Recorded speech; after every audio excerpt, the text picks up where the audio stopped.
যতটা আমরা আশা করেছি অতটা পাচ্ছি না। একটু ডর লাগছে, অনেক চলাচল তো করতেই হবে। কালকে যে বই লাগছে, পরে আজকে কি করছি, বাসে আইছি। উত্তরা থেকে মতিঝিল 21.26 কিলোমিটার মেট্রো রেলে গড়ে প্রতিদিন যাত্রী যাতায়াত করেন 4 লাখের মতো। বিশেষ করে অফিস শুরুর আগে ও ছুটির পর স্টেশনগুলোয় উপচে পড়া ভিড় লক্ষ্য করা যায়। তবে সম্প্রতি রাজধানীর ফার্মগেটে মেট্রোর বিয়ারিং প্যাড পড়ে একজনের মৃত্যুর ঘটনায় আতঙ্কে আছেন সাধারণ মানুষ। বিশেষ করে যারা প্রতিদিন মেট্রোতে চলাচল করেন তাদের কাছে এখন আর আগের মতো স্বাভাবিক নেই মেট্রো ভ্রমণ। ভয়, আতঙ্ক আর দুশ্চিন্তা কাজ করে যাত্রীদের মধ্যে, যেটি ভ্রমণকে আনন্দের বদলে নিয়ে আসে বাড়তি চিন্তা। আমি শুনছি এটা জাপান থেকে তা আনবে, তারপরে বেয়ারিংটা লাগাবে।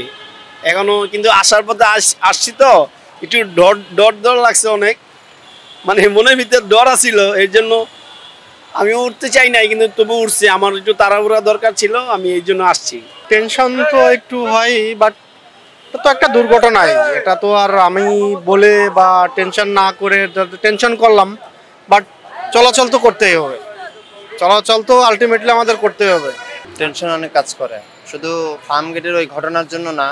ফার্মগেটের ঘটনার আগে আগারগাঁতে বা বিজয় সরণিতে আরেকটা বিয়ারিং প্যাড পড়ে গিয়েছিল, তখন একটা গাড়ির উপর পড়েছিল, গাড়িটা মানে ভেঙে গিয়েছিল। এবার পড়েছে মানুষের মাথার উপর, মানুষ মারা গিয়েছে। এবং এরকম ঘটনা পুনরাবৃত্তি হোক, এটা আমরা চাই না। এবং আমি যথাযথ কর্তৃপক্ষের দৃষ্টি আকর্ষণ করছি যে যেই বিদেশি সংস্থা হোক বা যার মাধ্যমে যেই সংস্থার মাধ্যমে এটা করা হয়েছে, এটা পর্যাপ্ত হয়নি। এটা মানুষের জানমালের নিরাপত্তা দিচ্ছে না। সো এটার জন্য আমার মনে হয় মেট্রো রেলের যেই অবকাঠামো বা যে নির্মাণ কৌশলী বা বিয়ারিং প্যাড, এটা পরীক্ষা নিরীক্ষা করে সঠিকভাবে ওটা আবার পুনঃস্থাপন করা হোক। অনেকেই আবার ফার্মগেটের দুর্ঘটনার পর মেট্রো ছেড়ে যাত্রা শুরু করেছেন বাসে। যে বই লাগছে ভাই, আরও প্রতিদিন আসা যাওয়া করি মতিঝিল থেকে আগারগাঁতে মতিঝিল, কিন্তু এরকম বই আর কোনো সময় লাগে নাই ভাই। কালকে যে বই লাগছে, পরে আজকে কি করছি, বাসে আইছি। যতটা আমরা আশা করেছি অতটা পাচ্ছি না। যতটা আমরা চাইছিলাম বা পাবলিক চেয়েছে, এই দেশের নাগরিক হিসেবে যারা যতটুকু চেয়েছে অতটুকু পাচ্ছি না। এই যেমন ধরুন সেদিনকার যে ঘটনা ঘটে গেল, এটা যদি তাদের রক্ষণাবেক্ষণ যদি ঠিকঠাক মতো থাকতো তাহলে তার হতো না, এটা হতো না।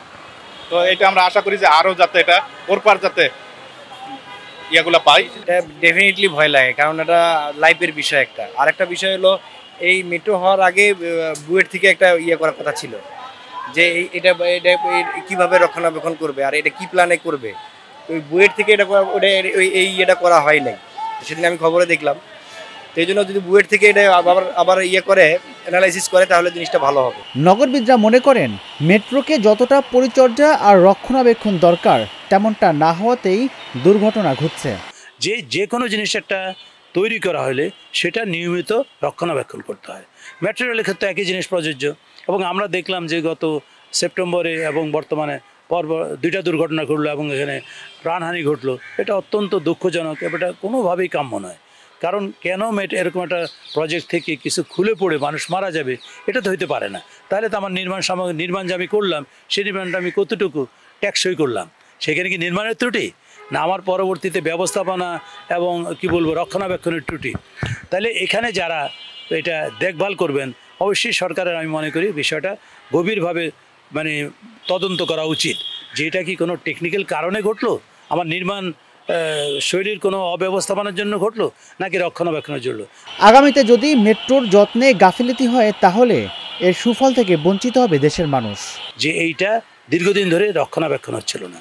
যে কোনো একটা জিনিস রক্ষণাবেক্ষণ করতে হয়, এটা নিয়মিত লাইনটা চেক আপ করতে হয়, রক্ষণাবেক্ষণ করতে হয় যে আমার কোথাও কোনো রকম ত্রুটি বিচ্ছুতি দেখা যাচ্ছে কিনা, সামান্যতম দেখা মাত্রই সেটাকে আমার এটা ব্যবস্থা গ্রহণ করতে হবে, এটা আমাকে ঠিক করার জন্য ব্যবস্থা করতে হবে। সেইটা এখানে আমার মনে হয় ছিল না। এবং এই জায়গায় আমি মনে করি যে মেট্রো রেল কর্তৃপক্ষের এখানে আপনার অবহেলার অভাব, এবং তারা তাদের যে রক্ষণাবেক্ষণের বিষয়ে যে দায়িত্ব পালন করার কথা, সেটা আমার ধারণা সঠিকভাবে পালিত হয়নি। তারপরেও আমি মনে করি রক্ষণাবেক্ষণের পাশাপাশি এখানে কোনো নির্মাণ কোনো ত্রুটি আছে কিনা সেটাও আমার মনে পর্যবেক্ষণ করা দরকার, যেন ভবিষ্যতে এই ধরনের দুর্ঘটনা আর ঘটিত না হয়। 2022 সালের 28 ডিসেম্বর বাংলাদেশের প্রথম মেট্রো রেল চালু হয় এবং 2023 সালের শেষ দিকে সব স্টেশনে যাত্রী ওঠানামা শুরু হয়। ফার্মগেটে মেট্রো রেলের দুর্ঘটনার পর এখন মেট্রোতে যারা নিয়মিত যাতায়াত করছেন তাদের ভিতরে একটা আতঙ্ক কাজ করছে। অনেকেই আবার মেট্রো ছেড়ে যাতায়াত শুরু করেছেন সাধারণ যানবাহনে। মানুষের মন থেকে এই আতঙ্ক দূর হতে কত সময় লাগবে সেটাই এখন বড় প্রশ্ন। রাজীব ইসলাম, ঢাকা জার্নাল, ঢাকা।